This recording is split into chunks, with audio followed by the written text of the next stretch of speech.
today we will do the topic codes rule for relational model in RDBMS.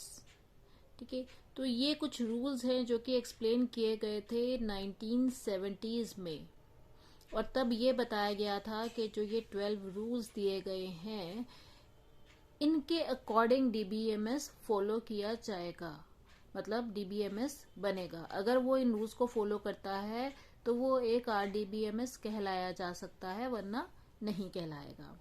तो ये rules देखो 1970 में आ गए थे, और सबसे बड़ी बात ये है कि ये आज तक फॉलो हो रहे हैं, और आज के जो डीबीएमएस है, आरडीबीएमएस है जो, उसके अंदर हम सारे ये रूल्स को फॉलो कर रहे हैं।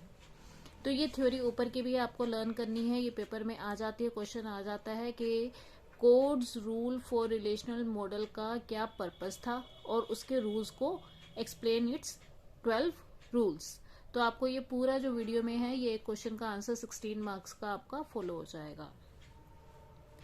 The originator of the relational data model, मतलब किसने ओरिजिन किसने किया था?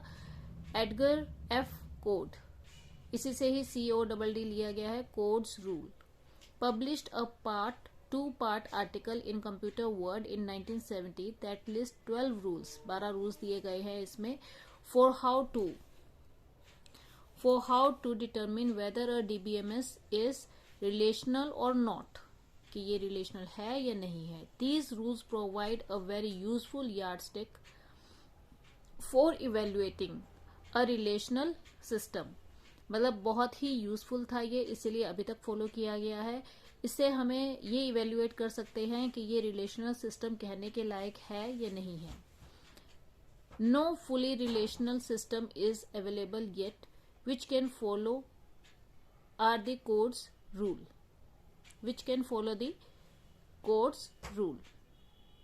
particularly rules 6, 9, 10, 11 and 12 are difficult to satisfy in practical, मतलब ये रूल्स को फॉलो करना मुश्किल है, बाकी सब रूल्स आपके फॉलो हो जाते हैं। The rules for a fully relational DBMS are as follows. तो आगे हम 12 रूल्स देखते हैं कि कौन कौन से रूल्स हमें फॉलो करने चाहिए। 0 रूल से स्टार्ट हो रहा है, रिलेशनल रूल और द फाउंडेशन रूल कहते हैं हम इसे, आगे इसकी एक्सप्लेनेशन भी करेंगे नीचे। एक बार देख लेते हैं सबके names. Rule 1, the information rule. 2, guaranteed access rule. 3, systematic treatment of null values. Dynamic online catalog based on the relational model. Rule 5th, comprehensive data sub-language rule. Rule 6, view updating rule. Rule 7, high level insert, update and delete. Rule 8, physical data independence. Rule 9, logical data independence. Rule 10, integrity independence. Rule 11, distributed independence. Rule 12, non subversion rule। ठीक है, इसी तरह से आपको paper में लिखना है, इसके बाद इसको एक एक लेके इसकी एक्सप्लेनेशन करनी है। First is rule 0, relational rule, जिसे हम द फाउंडेशन रूल भी कहते हैं। For any system that is advertised as or claimed to be a relational database management system, मतलब जो भी सिस्टम कहता है कि मैं, या क्लेम करता है कि वो एक रिलेशनल डाटाबेस सिस्टम है, that system must be able to manage database entirely through its relation capabilities, मतलब जो भी क्लेम करेगा, जो सिस्टम एक डाटाबेस क्लेम करेगा कि मैं रिलेशनल डाटाबेस मैनेजमेंट सिस्टम हूं, तो वो एंटायरली उसका जो सिस्टम है वो डाटाबेस मैनेज करने के लायक होना चाहिए, और उसमें जो रिलेशंस है वो भी इजीली डिफाइंड होने चाहिए, उसमें कैपेबिलिटी होनी चाहिए कि वो रिलेशंस को डिफाइन कर सके। अगर वो रिलेशंस को डिफाइन नहीं कर सकता या रिलेशंस नहीं बना सकता, एक फैमिली की तरह होना चाहिए, जैसे फैमिली में सब आपस में रिलेटेड होते हैं, तभी वो रिलेशनल डाटाबेस मैनेजमेंट सिस्टम कहलाएगा। ठीक है, the information rule, all the information in relational database is represented explicitly at the logical level in exactly one way, values in table, मतलब उसकी जो सारी वैल्यूज है वो टेबल की फॉर्म में ही होनी चाहिए। एक ही तरीका है, वन वे है, क्या है? Table banana. Second rule is guaranteed assess rule, आप उसको असेस कर सको, इसकी गारंटी होनी चाहिए। देखो नाम से ही पता चल रहा है।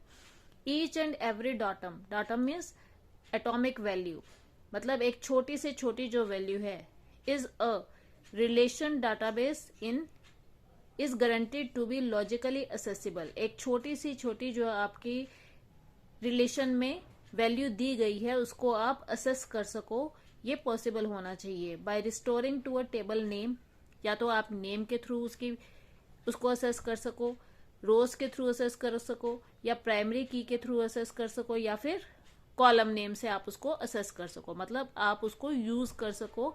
इस तरह की वैल्यूज उसमें होनी चाहिए। अगर आप उसको नहीं असेस कर सकते तो वो आरडीबीएम नहीं कहलाएगा।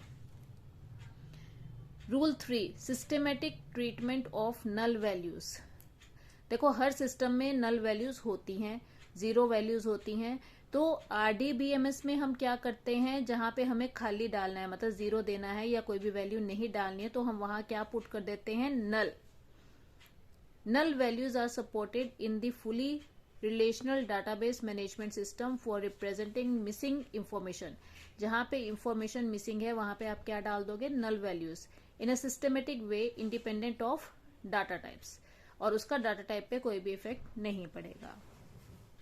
Rule 4, dynamic online catalogue based on the relational model. Catalogue का मतलब क्या होता है, डाटा की डिक्शनरी, मतलब एक डाटा की डिक्शनरी अवेलेबल होनी चाहिए कि आपने जो डाटा डाला है उसको डिफाइन कैसे करेंगे। उसको डिफाइन करने के लिए ऑनलाइन एक कैटलॉग अवेलेबल होना चाहिए, जिसे मेटा डाटा भी कहा जाता है। मेटा डाटा का मतलब क्या होता है, डाटा अबाउट डाटा, जो हमारा डाटाबेस के अंदर डाटा डाला है उसके बारे में जो इंफॉर्मेशन मतलब डाटा है उसका एक कैटलॉग अवेलेबल होना चाहिए। The database description is represented at the logic level in the same way as ordinary data, और authorized user can apply the same relation language to its interrogation as they apply to regular data। तो जो data है आपका, जिसमें आपको catalogue में दिया गया है, जितनी भी क्वेश्चनिंग है, अगर यूजर क्वेश्चनिंग करता है तो वो सारे क्वेश्चंस का आंसर आपके कैटलॉग में मिल जाने चाहिए। रूल नंबर 5, कॉम्प्रिहेंसिव डाटा सब लैंग्वेज रूल। अ रिलेशनल सिस्टम में support several languages and various modes of terminals use, कि बहुत सारे टर्मिनल्स पे एक जो आपका डाटा है वो यूज होता है, डाटाबेस का डाटा, और बहुत सी लैंग्वेजेस वो सपोर्ट करे।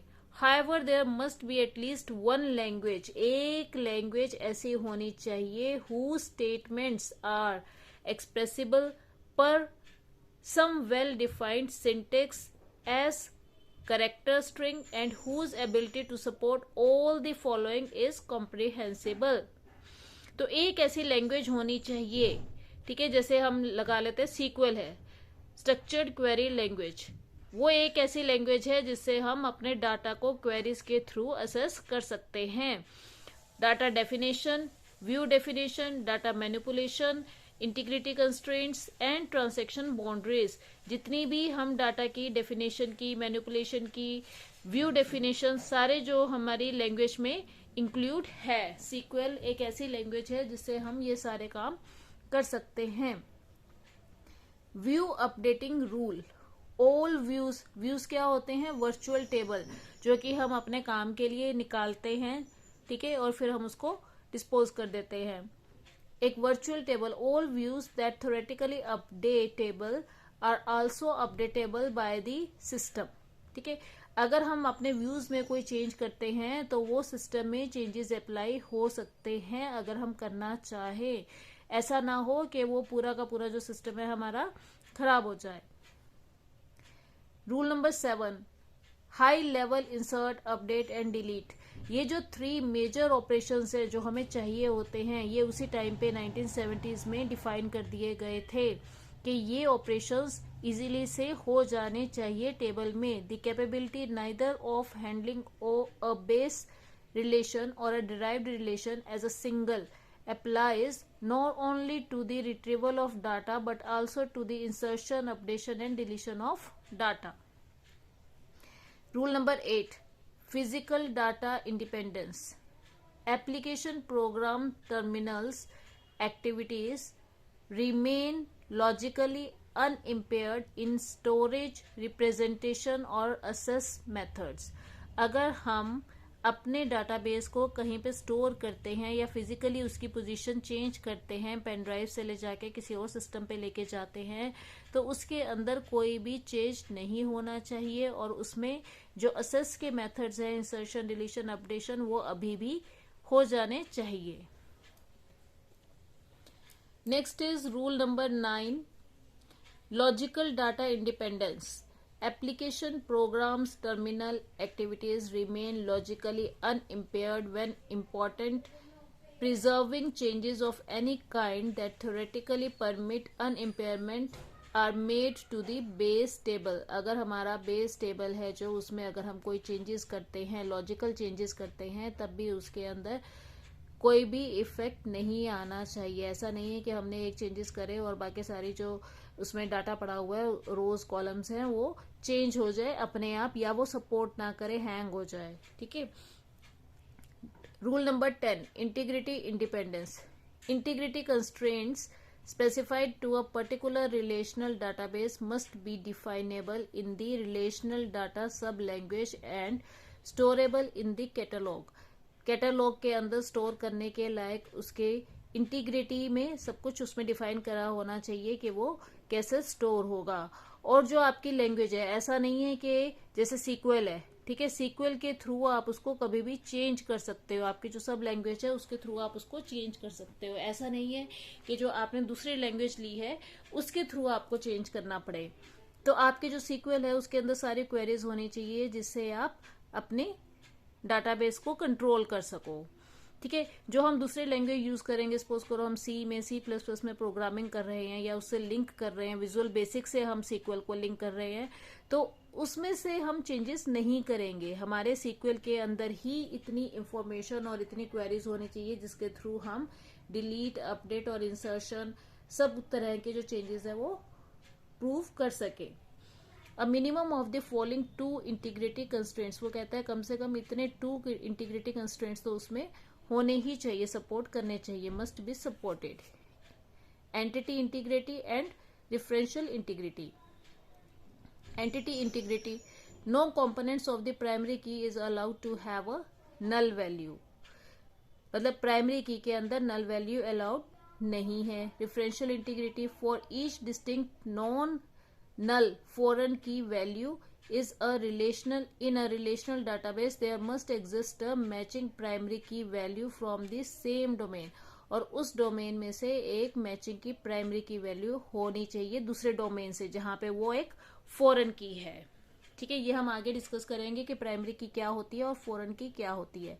प्राइमरी की हमारे अपने टेबल में, जो एक टेबल में प्राइमरी की होती है, वो दूसरे टेबल में उसे हम फॉरेन की कहते हैं.